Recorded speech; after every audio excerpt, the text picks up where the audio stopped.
everybody, I'm Elizabeth Hines from OurPaleoFamily.com, and I'm back today with another Instant Pot recipe for you.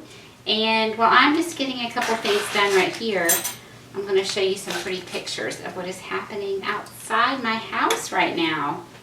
So we are in the Piedmont region of North Carolina, and we do not get a lot of snow here, and when we do, it's usually just like a little bit and it goes away really fast, or actually we get sleet and freezing rain more often than we get pretty snow. So it was supposed to start snowing about 4 o'clock in the morning, and so everybody went to sleep thinking we're going to have this beautiful snow when we wake up, and there was no snow, and it was such a bummer. But around 9 o'clock this morning it started snowing, and it's been snowing all day, and it is 4:30. So we have some excited people in this house, and actually outside of the house, because they are playing in the snow. And I have been playing, and now I am cleaned up and I'm making dinner. And I have another Instant Pot recipe for you today, and this one is very similar to a meatloaf, but the seasoning is different. We are making gyros. Some people say gyro, G-Y-R-O, but I'm pretty sure it's pronounced gyro. So it's this Greek street food. It's usually served in a thinly sliced, served in a warm pita with tzatziki sauce, which is like a cucumber yogurt sauce, lettuce, tomatoes, that kind of thing. So with paleo, this is totally paleo. It is ketogenic, so low carb. There's no sugar in it. I'm doing a Whole30 right now. If you want to know more about the Whole30, there's tons of information on my website, or you can go to whole30.com, and they have, of course, all their information there. But I've been through it a few times. I have lots of recipe ideas for you and videos, frankly. But anyway, I'm doing a Whole30 now, and this is a Whole30 approved meal. The picture you'll see on my website, I've served it with some vegetables and a paleo version of spanakopita, which is amazing. Amazing. It's in my book, which you can download from my website. So I'm not going to include the spanakopita tonight because it has cheese in it. So we're just going to have a bunch of veggies on the side, and I'll probably do some kind of starch like a sweet potato, which doesn't particularly go with Greek food, but I need some starch in there for the rest of the family. So to get started with this, it's actually really simple. I do have a lot of equipment. You can do it without the equipment. But you do need to chop your vegetables really, really small, because if you've ever had a gyro, at least from what I have seen, I never had it before until I made this recipe, but my family would eat them all the time. It's a very, sort of a fine textured meat. So sometimes meatloaf would have some chunks of vegetables, or bread, or even the meat sometimes is a little bit piecey in a meatloaf. The gyro is not like that. So we're going to use the food processor to get a very fine texture. So I have one smallish onion that I have just quartered, and 3 cloves of garlic, and I'm going to chop those up pretty small first. Whoops, I'm going to plug it in first.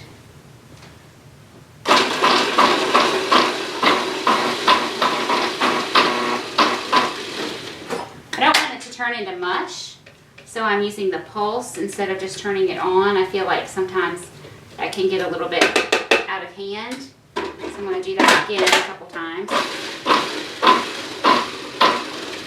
Okay, now I'm going to add all my spices in, and I'm adding my spices just to the onion and garlic mixture because I want them all to be evenly mixed in to my meat, and I feel like this makes that happen. So I just put in a teaspoon of cumin, which is a ground spice.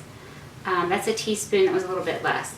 This is rosemary, so it is bigger. It was kind of hard to get it in my measuring spoon, and I have a gigantic rosemary bush outside, but I just peeled off all my winter stuff. I'm not going back out there to cut rosemary. That was a teaspoon of marjoram.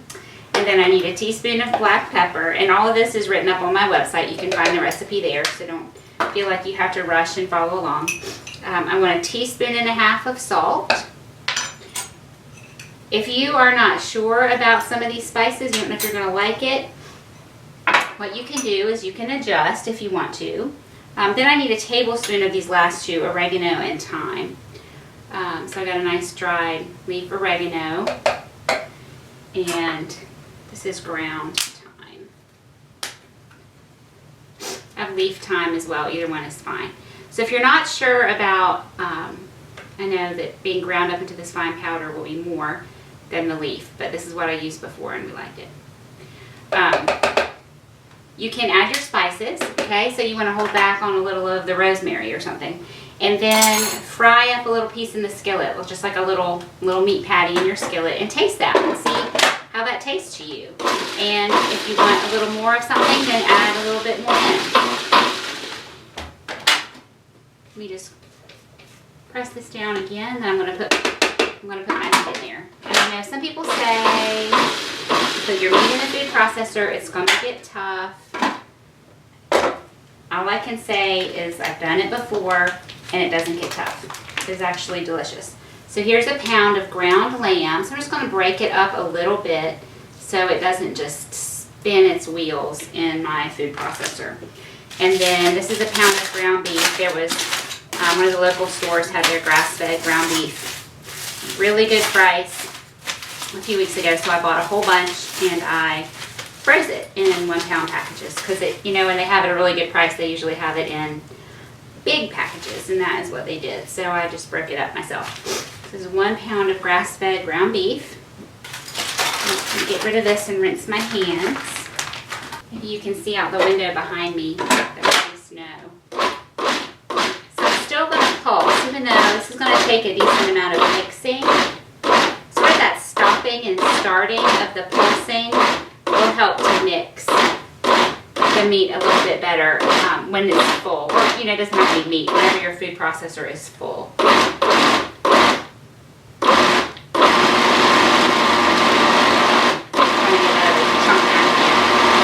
Alright, so let me just stir it so I don't end up over mixing. Try to get some of that stuff that was on top to go down underneath.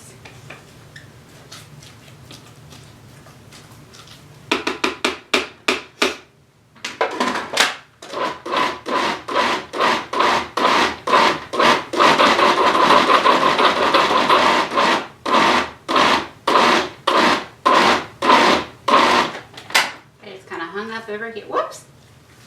Flung it across the kitchen. Don't tell anybody. I'm gonna go get that.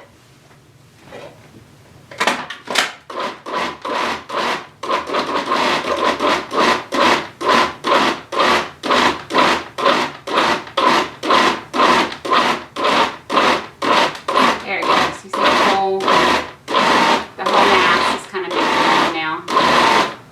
That's what I want. Alright, so I'm gonna take this off.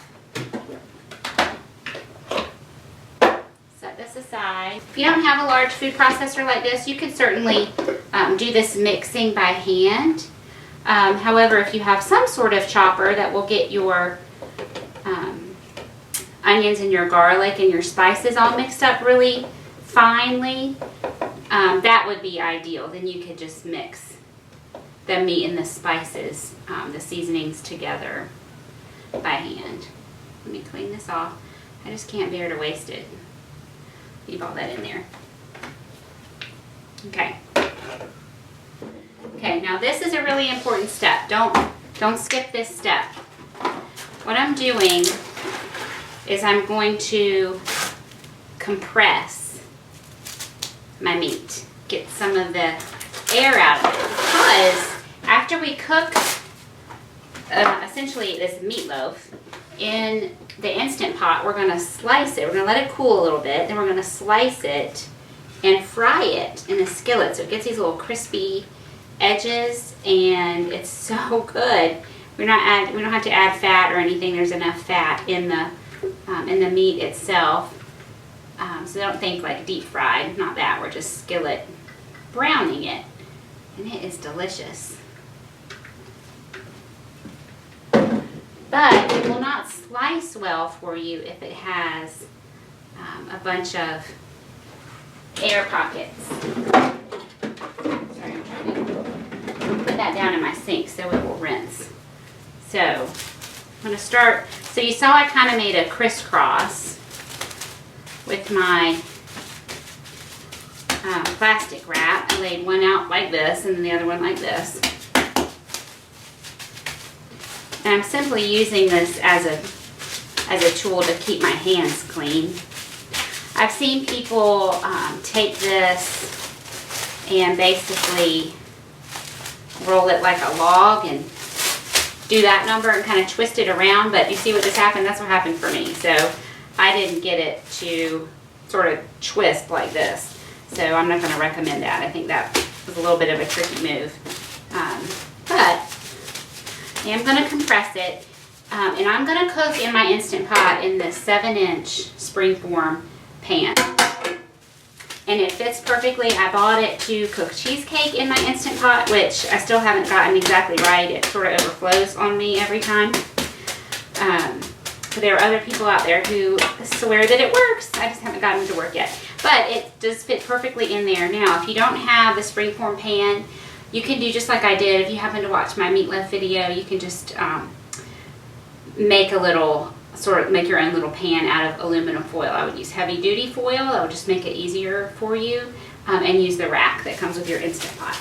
Okay, so I've been compressing. So I'm going to take this layer off.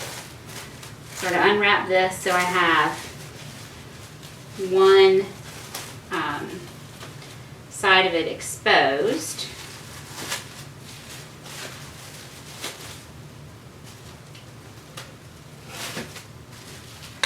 Get it down in there.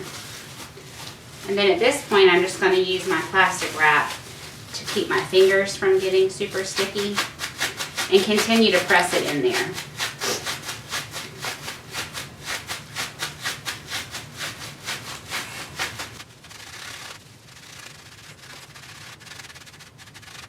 Okay, so you can see that's almost full to the top. This will shrink away. There's a decent amount of fat in there, and it will shrink away in the cooking process. And just to help my cleanup be a little bit easier, I'm going to gather up a piece of, this is heavy duty foil, just around the bottom, and that will help catch any of the oils or liquid that is going to leak out of the meat. Okay, let me rinse my hands again. We're going to cook this on high for 30 minutes. I am going to use the rack.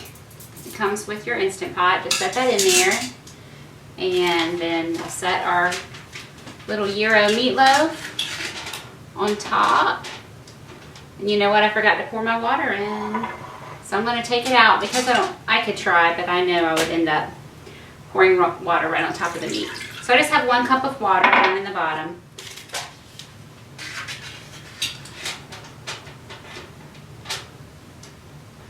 Make sure it's pretty flat and level, which it is. And then on goes our lid. My gasket is in here. I always double check that. My valve is set on properly. And we want manual high pressure for 30 minutes. Manual. Okay, sealing, it was on venting, forgot to check that. And that's it, and I'll be back in, okay, this is going to take, let's see when I've timed it before, I'm going to look at my notes. It'll come up to pressure in about 10 minutes, there's not very much water in there. And then I let it depressurize naturally, which took mine 12 minutes. If you're in a hurry, you can go ahead and release that pressure, but you are going to want to have time to let your meat rest a little bit before you slice it. So I have said in my recipe that the prep time or the cook time on this recipe is about an hour total. So you have time for your meat to rest before you slice it. And I'll show you that in about 45 minutes. Okay, so our Gyro meat is done in the Instant Pot, and the pressure actually came down at 13 minutes. So I'm just going to take this off and we'll get it set to the side. Woo! So just kind of, I mean, this is hot. You got to carefully wrap your fingers around those.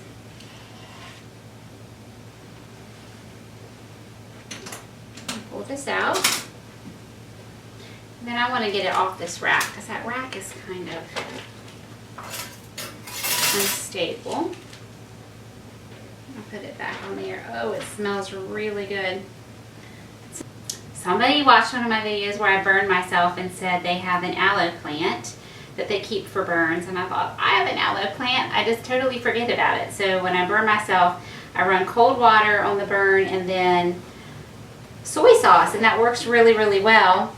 And I totally forgot that I have this nice healthy aloe plant over in the corner. So I did the aloe this time. We'll see how that goes. All right, so I've taken it out, and I want this to cool some before I slice it and fry it up. But I want to get some of that liquid out of there, which will help it to start cooling faster. I'm just going to pour it out. I don't know that I can do this the food TV way. I want to hold on to the meat so it doesn't fly out of there.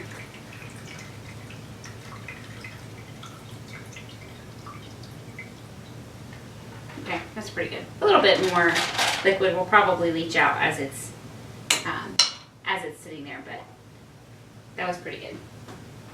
All right, so while that's cooling, let me just show you a couple other things real quick. Number one is our tzatziki sauce. I'm sorry, I don't know how to say that. It's a tzatziki sauce.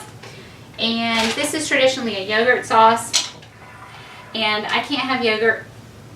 I can't have yogurt because it's dairy on the Whole30. And there are alternative yogurts.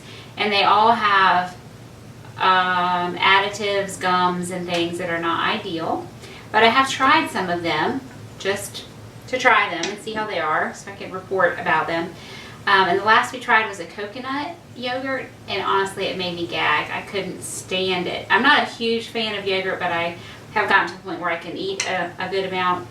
Well, I used to when I'm not doing dairy. Obviously I'm not eating yogurt. But anyway, regular like Greek cow's milk yogurt I like with some nuts and some fruit in. But this coconut yogurt, I just couldn't stand it. So it's not for me. But then, and I was just going to buy regular yogurt for the rest of my family to have this sauce. And I forgot to get it. So I'm going to make it with my Whole30 compliant mayonnaise, which will taste a little bit different. The texture will be a little bit different. But I think I'll probably like it better. And it will still have some tang because it has lemon juice in it. So the first thing I'm going to do is I'm going to grate my cucumber. So I have a little piece of cheesecloth here and a regular old box grater. My grandma, not a box grater, just a flat grater, cheese grater. My grandma called this a slaw cutter.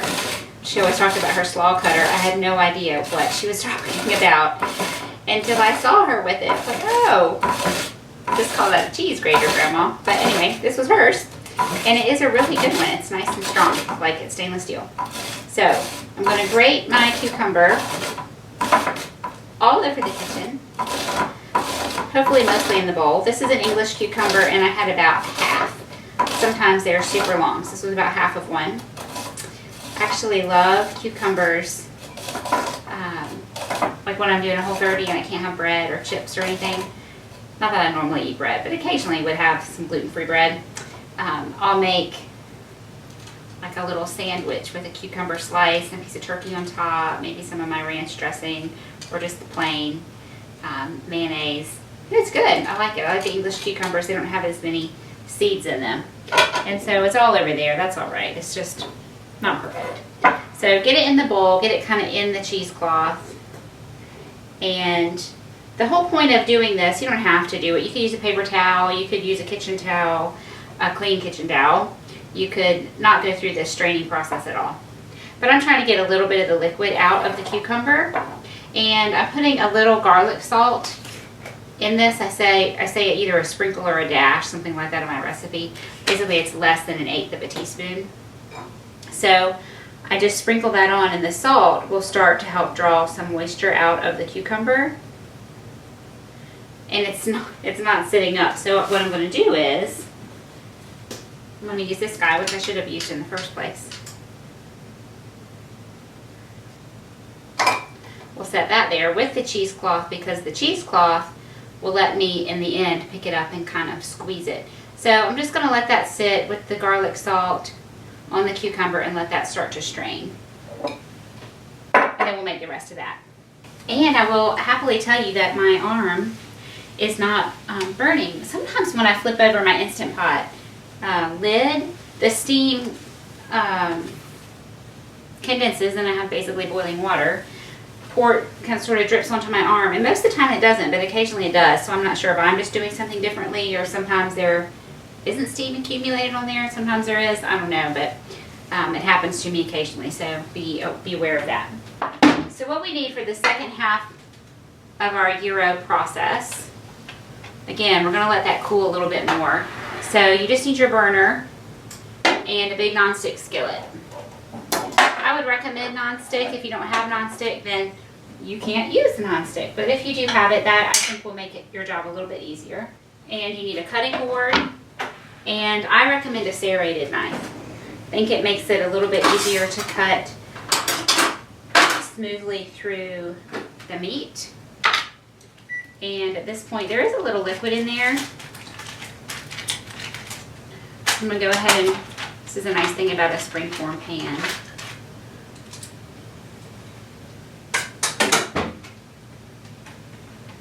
And it's hot, but I can touch it, and I'm going to just bring it over.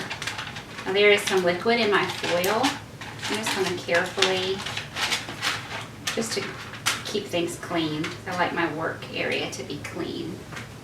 Just carefully fold this up and stick it in the trash can.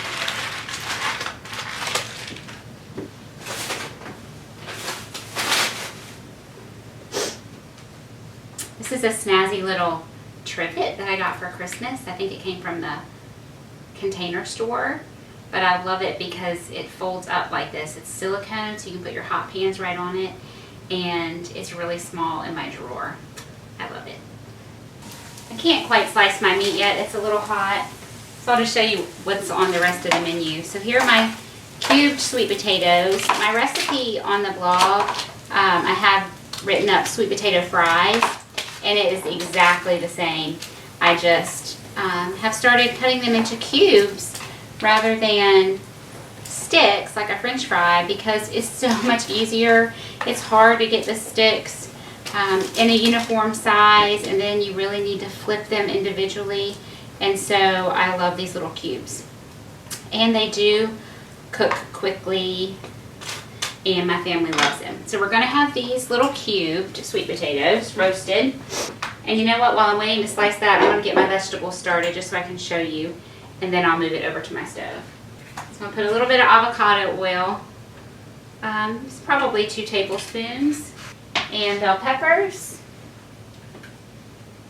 and zucchini. And I just want these barely cooked, like really crispy. That's just how my family likes them best.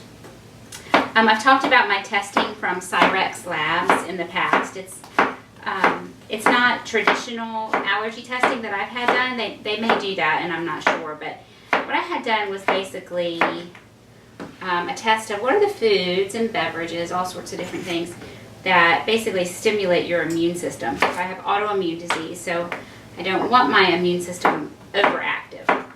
And they give you a red list, a green list, and a yellow list, like a stoplight. So greens are the foods that are safe for you to eat. Yellows are take some caution or not often, and the reds are your no-no foods.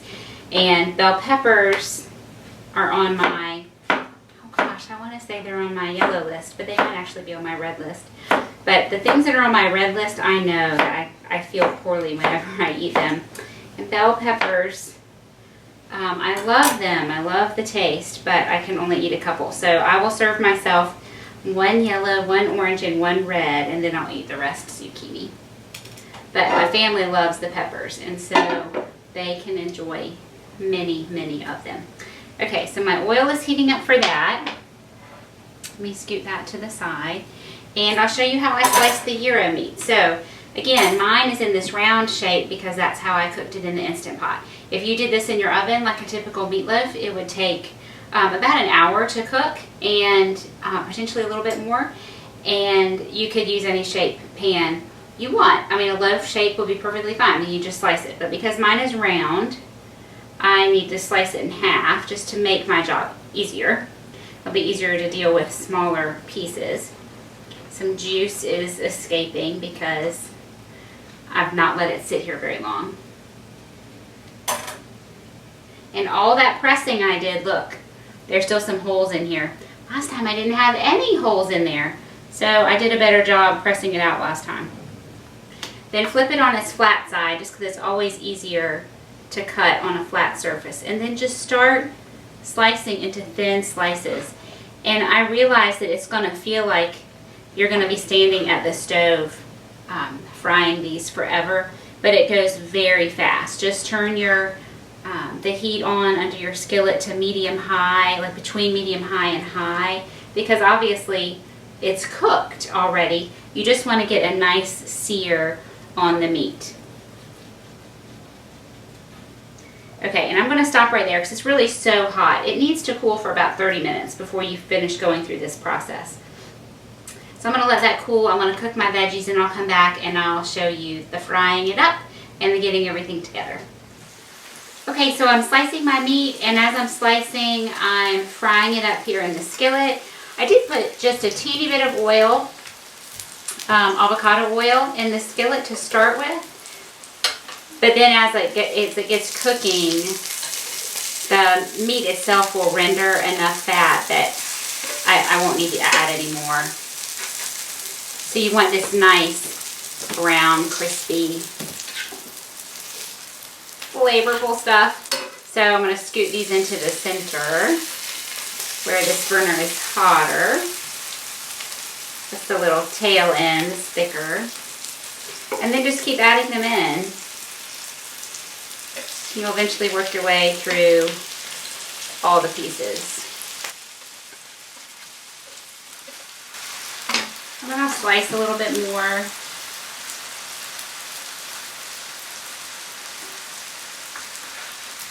Again, much easier to slice if you let it rest. You saw I cut mine in half. Really, it had just been out of the Instant Pot for about 5 minutes. And so many juices ran out, and you don't want that. So let it rest for a little while before you slice it at all. So I'm slicing these to about between 1/8 of an inch, 1/4 of an inch.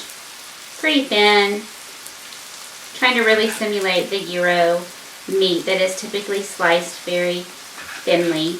But at the same time, you don't want to drive yourself crazy making super thin slices and then having to cook all of those. So this last little end piece is just thicker. That's just going to have to be thicker, and that's okay. So just kind of keep going. Ooh, look how pretty. That's perfect. That's just what we want.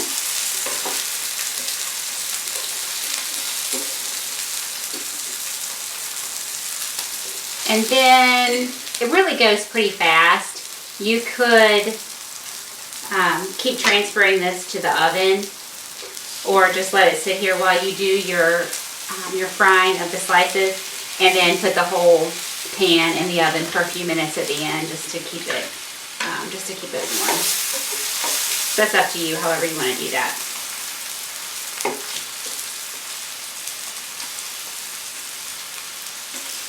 See, already we're about halfway through. It goes pretty fast. So in just a minute, I'll finish my tzatziki sauce. Okay, just kind of keep that in the back of your mind. Keep an eye on that. Okay, so we've got our cucumber that has been soaking with that garlic salt to get some of the water out. So I've done this before without the salt because I just didn't add any salt to the sauce itself. But I think it needs a little bit of salt. So I have made it where I salted the cucumbers ahead like I just did here. And then I have also done it where I did not salt the cucumbers ahead and just added the salt at the very end. And it's really fine. Your sauce will get a little bit watery towards the end, but that's not the end of the world. It's just food. So we got a good 1/2 cup of liquid out of that. I'm just going to dump my cucumber shreds out of my cheesecloth. And my recipe calls for a tablespoon of fresh lemon juice. You could add more, you could add less. Just taste it and get it to how you like it. As I said before, I don't have yogurt. I'm going to be using mayonnaise as my base. So I may add a little bit more lemon juice to get some of that tang that I'm not getting from yogurt. Just let me move a couple of these out.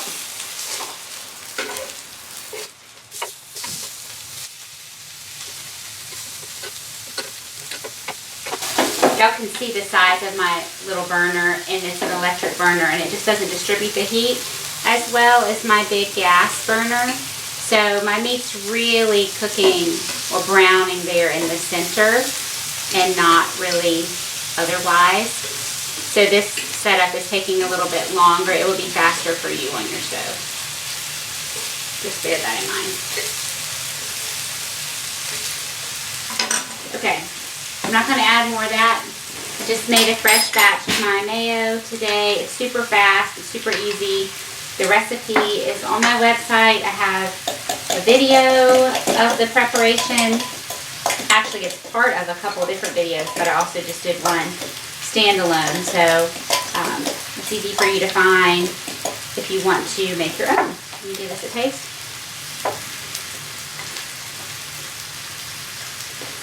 So good. Put in a little bit more garlic. It's extra lemony. Put in a lot of lemon juice. That's good.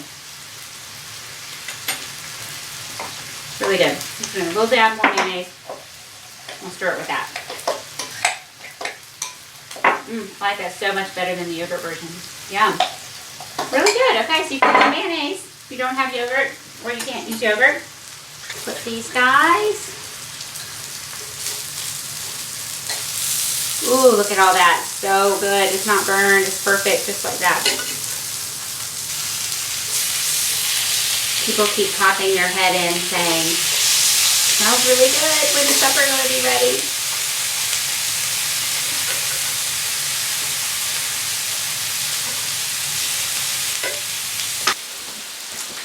Okay, so while I finish up these last few pieces of meat, I just want to show you how we put this meal together.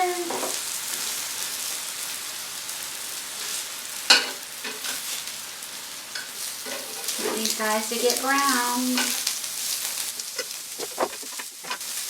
So here's my plate.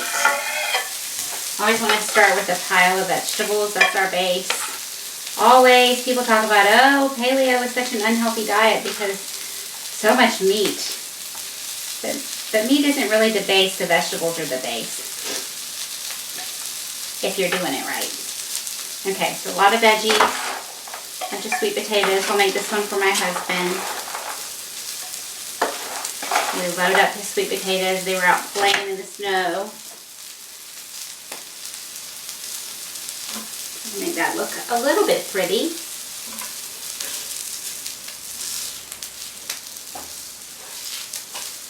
Okay, that piece is great. Perfect. That piece is perfect.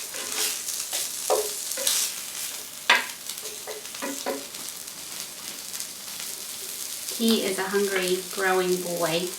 And I'm going to use my fingers. I'll just layer this up to make it look pretty if you want.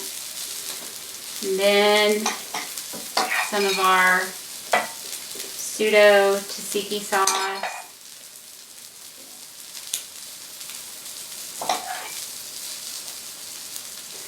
And that's it. Our gyro meat cooked in the Instant Pot and then finished with a little saute on the stove to get that nice crispy flavor.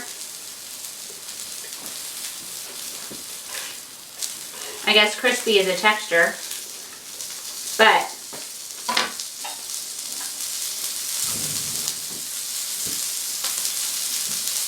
the crispiness is caramelizing the edges of the meat, and that is flavor. So I think crispy flavor is a new thing. We should admit that. Okay, and it really is easy. It doesn't take too long. And if your family has been missing their Greek gyros on your paleo diet, you can bring it back. And this is super duper healthy, so full of vitamins and nutrients. Look at all that color. Lots of vitamin A, lots of vitamin C. And most of all, it tastes really, really good. Your family will be super thankful if you make this for them. So hop on over to my website, ourpaleofamily.com. You can find the recipe written up for you there with step-by-step instructions. I hope you enjoy, everybody. Thanks.